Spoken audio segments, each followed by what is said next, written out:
daga jingjau umat kerpat upastor nari Turki banduai naga bantai kinong Turki kibaladu no ya kiba iya kiba thonjongki na ujumai ba ubalapan kelem ya ki yeng ba tangda kisakan une upastor ulai thu ba kibadang kim don jakasa shu nalor ba kadai ka iyam ka bakriat bat badang hap yor kibriu ki hap ban ha ka jingdum bat ha ka jing kerdu bam bat kerdu wat lada ki persang banshna ya ki boarding electricity bat ya ki kor henre ki ne kim tre kam satya namar ka jing julor kala jur kinong lej ai jing pam bat kinong lej ai jing rabru hakum kane kapor ki shem jing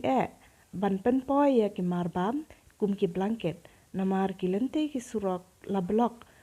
dagi yeng building ki bala kelem no na une ujumai pi ki bala ban pule English pila ban pule hi na ki ne ki subtitle ki bala bo ha kane ka video kajing karpat kalong tong in duai kerpang ya ki nong Turkey pat kamtam ya ki kunlung khanna ki bala shakta ha une ujumai lengba kajing du no chungki ya ki kimi ki kpa ki bahing hasam kumju khnang bakin poi shakashnong ban shong bansa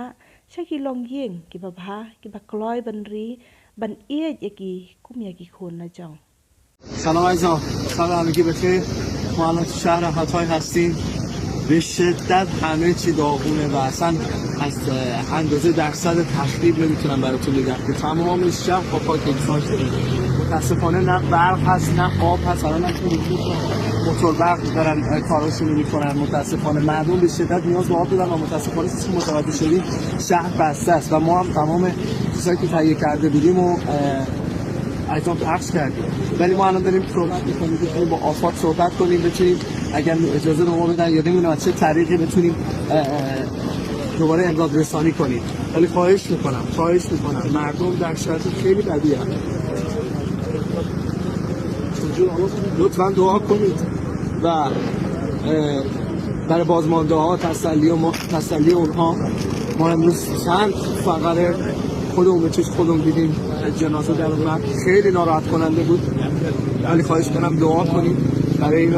عزیزانی که دارن خدمت میکنن دعا کنید و بگید که راه باز شما بتونید بهتر کنید خیلی دوستتون دارم ممنونم که خدا برکت